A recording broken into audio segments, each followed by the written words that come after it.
भाजपच्या गोटातून एक महत्त्वाची बातमी। भाजपच्या कोकण विभागातील आमदारांची आज बैठक होणार आहे। देवेंद्र फडणवीस, रवींद्र चव्हाण मार्गदर्शन करणार आहेत। स्थानिक स्वराज्य संस्थांच्या निवडणुकांसाठी भाजपची ही तयारी सुरू आहे। तर देवेंद्र फडणवीस यांनी देखील बैठकांचा धडाका लावलेला आहे। कोकण विभागातील आमदारांची आज बैठक। स्थानिक स्वराज्य संस्थांच्या निवडणुकांसाठी भाजपकडून तयारी करण्यात येते। भाजपने कंबर कसली आहे। विभागनिहाय बैठका भाजपकडून घेण्यात येतात। तर आज कोकण विभागाचा नंबर, आज कोकण विभागातील आमदारांची बैठक आहे। तर मुख्यमंत्री देवेंद्र फडणवीस आणि रवींद्र चव्हाण हे या बैठकीत मार्गदर्शन करतील। स्थानिक स्वराज्य संस्थांच्या निवडणुकीच्या पार्श्वभूमीवर कोकण विभागाचा आढावा आमदारांकडून घेण्यात येणार आहे।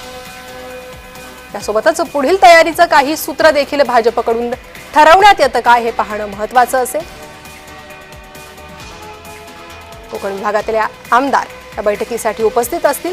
त्यांच्याकडून मतदारसंघातला आढावा मुख्यमंत्री घेतील। त्यासोबतच प्रदेशाध्यक्ष रवींद्र चव्हाण हे देखील या बैठकीला उपस्थित असतील। तर भाजपकडून विभागनिहाय आढावा घेण्यात येतोय, विभागनिहाय बैठका घेण्यात येतात आणि राज्यभर भाजपने स्थानिक स्वराज्य संस्थांच्या निवडणुकींची तयारी सुरू केलेली आहे।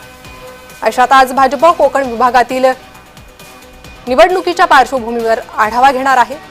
कोकण विभागातील आमदारांची आज बैठक असेल। रवींद्र चव्हाण, देवेंद्र फडणवीस हे या बैठकीला मार्गदर्शन करणार आहे।